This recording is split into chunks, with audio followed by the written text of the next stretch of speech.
سوال پوچھا گیا کہ کیا اکیلی عورت جبکہ فطرے کا بظاہر خطرہ بھی نہ ہو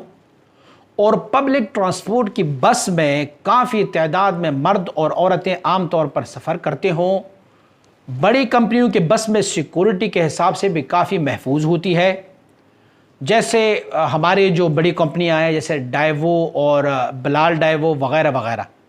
اور الگ سیٹ پر یا ساتھ کوئی عورت ہو اور کوئی محرم اس کو بس پر بٹھا دے اور محرم کسی دوسرے شہر سے اسے اڈے سے لے لیں، تو کیا اس طرح سے سفر جائز ہے؟ شریعت مطہرہ میرے آقا صلی اللہ علیہ وسلم بارک کی پاکیزہ روشنی میں رہنمائی عنایت فرمائیں۔ حضور سید عالم صلی اللہ علیہ وسلم کی احادیث طیبہ کی جب ہم مطالعہ کرتے ہیں تو آقا صلی اللہ علیہ وآلہ وسلم نے بڑی مقدس چیزوں کے لیے بھی عورتوں کو اکیلے جانے سے منع فرمایا ہوا ہے، جیسے حج مقدس مشن ہے، اور اس زمانے میں بھی حج میں یہ کام تھا کہ اگر لوگ قافلوں کی صورت میں جایا کرتے ہوتے تو قافلہ ہوتا اور وہاں پر یہ یہاں تک ہوتا کہ ان کی الگ سے سواری بھی ہوتی اور خواتین بھی ساتھ شامل ہوتی، مرد بھی اس میں سے کسی کی دست درازی کا خطرہ بھی نہ ہوتا، تب بھی میرے آقا صلی اللہ علیہ وسلم نے خاتون کو جب مدت سفر ہو، فاصلہ سفر ہو، اسے بغیر کسی محرم کی اجازت نہیں عطا فرمائی۔ یہ بعد والے آج کل کے جدید ماڈرن لوگوں نے ایک نیا نظریہ ایجاد کیا ہوا ہے، اور نیا نظریہ یہ ہے کہ آج کل خواتین کو تحفظ حاصل ہے، اور شریعت مطہرہ نے جو بغیر محرم کی جانے کی اجازت نہیں دی تھی اس وقت خواتین کو تحفظ حاصل نہیں تھی، آج کل جو ہے وہ خواتین کو تحفظ حاصل ہے۔ تو معنی یہ ہوا کہ کوئی غیر بندہ کسی خاتون کو جب تک کہ خاتون کی اپنی مرضی نہ ہو وہ ہاتھ نہیں ڈال سکتا۔ نہیں، شریعت نے اس روح کی وجہ سے نہیں فرمایا، بلکہ اکیلی خاتون جو ہے وہ جب اپنی محرم کے علاوہ ہوتی ہے اور سفر میں ہوتی ہے، اور سفر بھی اتنے فاصلے کا ہو جو مدت سفر ہے، تو میں بھی ممکن ہے کہ جس خاتون کے ساتھ مرد محرم موجود نہ ہو ان کی نظریں غیر محرموں کی طرف اٹھ ہی جائیں، غیر محرم مرد ان کو دست درازی نہ کریں، لیکن یہ تو چانس موجود ہوتا ہے نا کہ یہی خاتون جو ہے وہ غیر محرم کی طرف مائل ہو جائے، اکیلی بھی ہے، کوئی محرم بھی نہیں ہے، کوئی رکاوٹ بھی نہیں ہے۔ اور آج کل کے دور میں یہ پریکٹیکلی طور پر ثابت ہو چکا ہے کہ کوئی بھی خاتون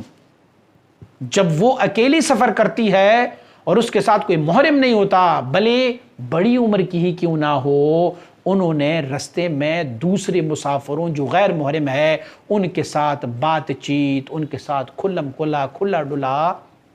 وقت گزارتی رہتی، اور یہی چیز ہمیں شریعت مطہرہ نے منع فرمائی ہوئی ہے۔ یہ بات غلط ہے کہ خاتون کے تحفظ کے لیے کسی محرم کی ضرورت ہوتی ہے، ظاہری تحفظ نہیں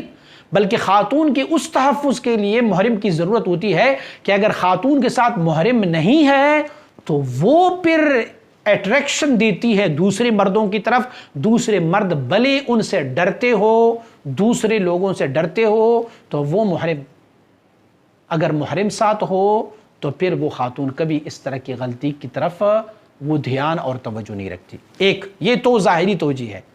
لیکن ہم نے اپنی خیالات، اپنی سارے اظہارات کو شریعت مطہرہ کے تابع کرنے۔ آپ مجھے شریعت مطہرہ کی روح سے کوئی بھی ایسا دلیل دے جس میں سے ان سارے جو آپ نے شرائط رکھی ہوئے ہیں، یہ سارے شرائط کے باوجود بھی شریعت نے اس کو اجازت دی ہوگی کہ آپ سفر کر لیں۔ سیدنا عمر رضی اللہ عنہ نے سفر کے علاوہ مسجد نبوی شریف میں عورتوں کے داخلے پر نماز پڑھنے کے لیے پابندی لگائی تھی،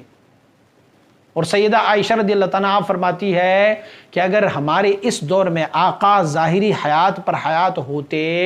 تو یقیناً عورتوں کو منع فرماتے کہ آپ باجماعت نماز مسجدوں میں جا کے نہ پڑھیں کیونکہ فتنے کا خطرہ ہوتا ہے۔ اچھا، وہ سفر کا بھی معاملہ نہیں ہے،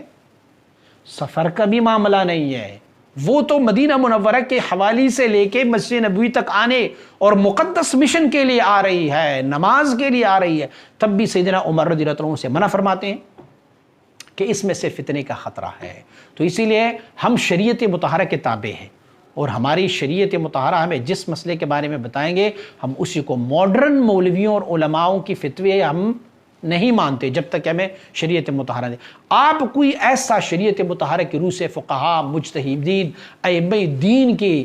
نظریات میں سے ہمیں ثابت کر کے دیں کہ کسی بھی محرم عورت کو یہ تحفظات بھی حاصل ہو، اس کے باوجود بھی انہوں نے سفر کی اجازت دی ہو، تو پھر ہم رجوع کر لیں گے۔ لیکن ایسے کوئی دلیل آپ کو نہیں ملے گی کسی بھی خاتون کو جو اپنی گھر سے نکلتی ہے اور مسافت سفر ہو ان کے لیے بغیر محرم جانا ممنوع ہے، اور حتیٰ کہ فقہاء نے ان کو حرام لکھا ہوا ہے کہ مبتلا بر حرام ہوتی ہے۔